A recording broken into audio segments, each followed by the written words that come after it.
네, 안녕하세요.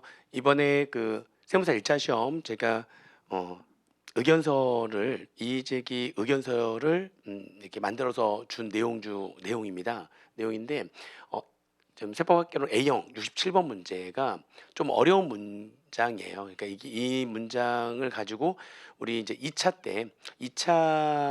때 우리 공부를 하는 내용이고요. 그리고 2차 세무회계 연습에서는 요거에 대한 이제 구체적인 사례 문제를 가지고 세모조하는 문제까지도 나와 있는 문제긴 한데 1차에서 이 문제가 나올 거라고는 생각 못 했어요. 근데 이제 문구가 일단 나왔고요. 좀 어려운 문구고 또 요 문구가 그러면 왜 복수응답이 될 수밖에 없는지 그거에 대해서 많은 사람들이 좀 물어보더라고요. 제가 이제 의견서를 이제 만들어서 줬고 그걸 가지고 또 이 신청할 때 다 이렇게 제출한 걸로 알고 있는데 저희 이제 학원 홈페이지랑 제 다음 제 카페에 다 올려놨습니다. 근데 이제 그 내용이 좀 어렵다 보니까 이게 왜 복수형답인지도 물어보더라고요, 학생들이. 그래서 좀 알기 쉽게 좀 간단한 사례를 가지고 좀 설명을 해드리려고 이 문제 풀이를 해드리려고 했습니다. 67번만 요것만 한번 해보려고 합니다.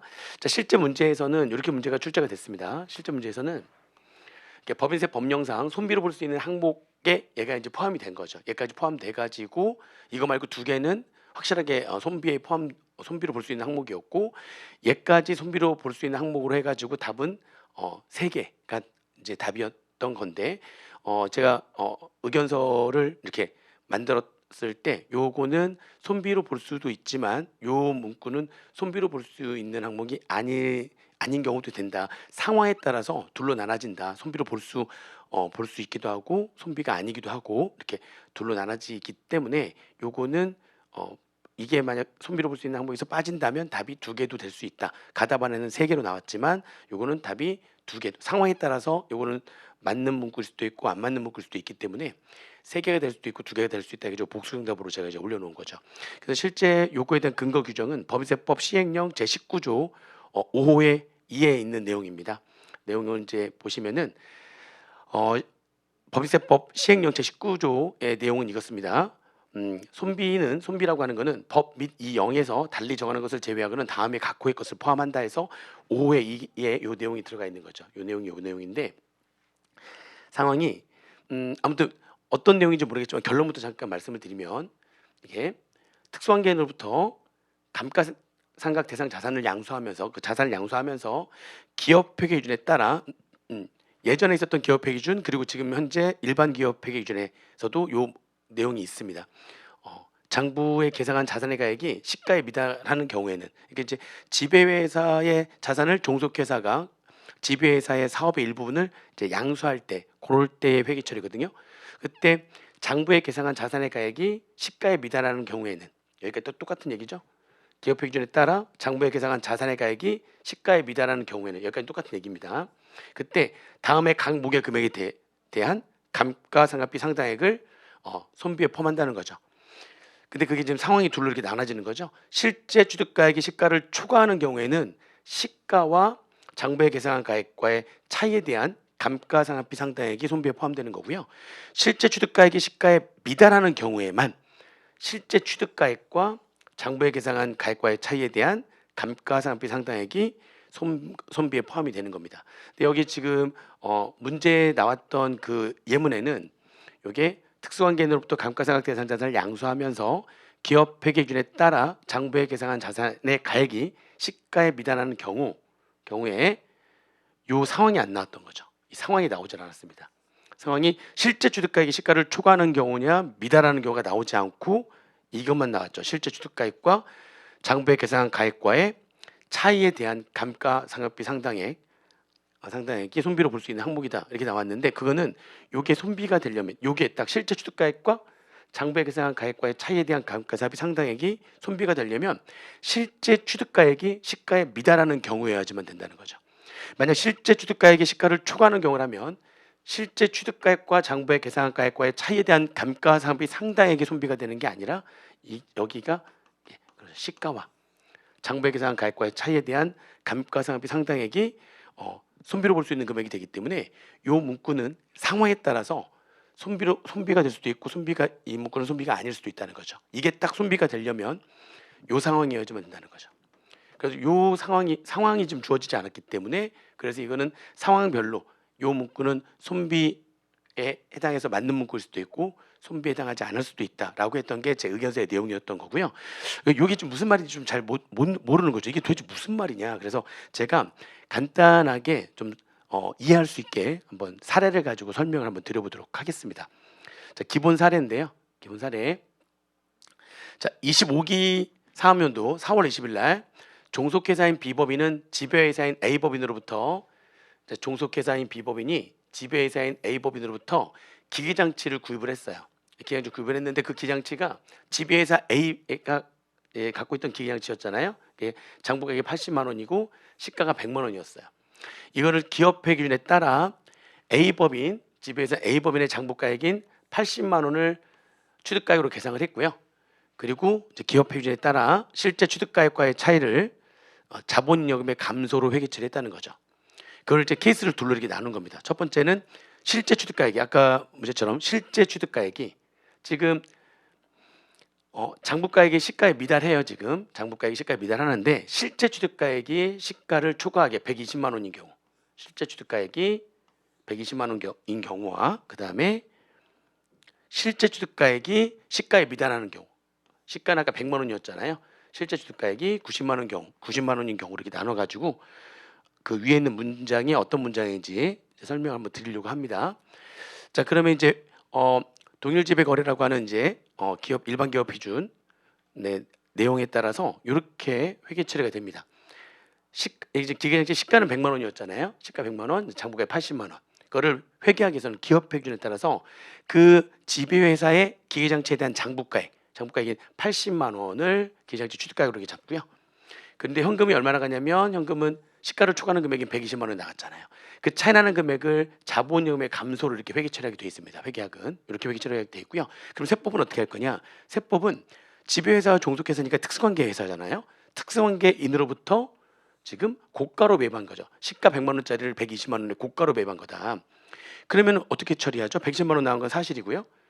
세법은 특수관계자로부터 고가로 매입하게 되면 자산의 취득가액은 시가로 하잖아요. 자산의 취득가액이 시가 100만 원 하고 시가를 초과하는 금액 20만 원은 부ገብ으로 인한 사회 유출이 되는 거죠. 자, 요 회계처리 이해되시죠? 요 문구만 요 회계처리만 이해하시면은 지금 법인세법 시행령 제19조에 있는 제5호의 2에 해당되는 말이 무슨 말인지 알 수가 있는 겁니다. 원래 우리가 자산이라고 하는 거는 결국에는 이제 감가상각 대상 자산이니까 이 자산에 대해서는 자산의 취득가액은 결국에는 이게 감가상각비로서 송금이 되는 거죠. 얘네들이 자산의 취득가액이라고 하는 거는 이게 감가상각비로서 송금이 될 거예요. 언젠가는. 그죠? 근데 보니까 지금 실제 취득가액이 시가를 초과하는 경우에 실제 취득가액이 시가를 이렇게 초과하는 경우에는 세법상 자산의 취득가액은 80만 원이 아니라 시가인 100만 원이 되잖아요. 그러니까 실제 취득가액이 시가를 초과하는 경우에는 이게 시가, 이게 시가잖아요. 시가와 그리고 장부에 계산한 금액의 차이, 시가와 장부에 계산한 금액에 대한 차이, 그 20만 원이 세법상 자산은 80만 원이 아니라 100만 원 되는 거니까 그 20만 원에 대한 감가상각비 상당액이 결국에는 또 송금이 된다는 거죠. 실제 취득가액이 시가를 초과하는 경우에는 시가가 세법상 취득가액이 되어버리는 거니까 시가와 장부에 계산한 가액과의 차이가 20만 원이죠. 그 20만 원에 대한 감가상각비 상당액이 손비에 포함된다는 표현입니다. 이해되시죠? 자, 그러면 실제 취득가액이 시가에는 미달하는 거예요. 장부가액 80만 원짜리, 시가 100만 원짜리예요. 근데 실제 취득가액은 90만 원이었을 때 그럼 어떻게 되느냐? 아무튼 기업회 기준에서는 기계장치 취득가액을 장부가액인 80만 원으로 잡고, 근데 현금은 지금 90만 원 나갔잖아요. 그 차이 나는 10만 원만큼을 자본임의 감소를 이렇게 회계 처리하게 돼 있다니까요. 회계는 이렇게 하게 돼 있습니다. 자, 근데 세법상 처리는 어떻게 될 거냐? 시가보다 저가로 매입한 거죠. 시가보다 저가로 매입하게 되면 특수관계자인 개인으로부터 유가증권을 저가로 매입하는 경우만 시가를 취득가액으로 하는 거고, 그 이외의 저가 매입은 저가로 매입한 금액이 자산의 취득가액이죠. 그러니까 세법에서는 이게 유가증권이 아니니까 저가로 매입한 금액이 자산의 취득가액이 되는 겁니다. 그렇죠? 좀 다시 한번 얘기하지만 자산이라고 하는 건 언젠가는 감가상각비로서 언젠가 송금이 될 거예요. 그런데 이렇게 실제 취득가액이 90만 원이 시가에 미달하면, 실제 취득가액이 시가에 미달했잖아요. 그러면은 요 실제 취득가액, 요 실제 취득가액과 장부의 계산 금액의 차이 얼마입니까? 그 10만 원. 그 10만 원만큼의 세법상 자산에 더 잡히는 거기 때문에 그 실제 취득가액과 장부에 계산한 가액과의 차이에 대한 감가상각비 상당액이 결국에는 손비에 포함된다는 표현인 거죠. 좀 이해되십니까? 물론 이제 좀 더 복잡합니다. 우리 이제 세무회계 연습을 보게 되면 그 10만 원에 대한 요 차이에 대한 감가상각비 상당액을 매년, 그러니까 언젠가는 송금이 되겠지만 매년 어떻게 송금을 할 거냐에 대한 문제가 나오고요. 여기 위에 실제 취득가액이 시가를 초과하는 경우에는 시가와 장부에 계산한 가액과의 차이에 대한 그 20만 원에 대한 감가상각비 상당액을 매년 어떻게 송금을 할 거냐에 대한 구체적인 문제는 이제 세무회계 연습에 있는 겁니다. 좀 어려운 문제긴 한데 세무회계에 있어요. 세무회계 문제 있고요. 지금 아무튼 이 말문제로 나왔으니까 결론부터 얘기한다면 상황에 따라서 시험 문제에서 출제가 됐던 이 문구, 시험 문제 출제가 됐던 좀 요 문구는 실제 취득가액과 장부에 계산한 가액과의 차이에 대한 감가상각비 상당액이 송금이 될 수 있고요.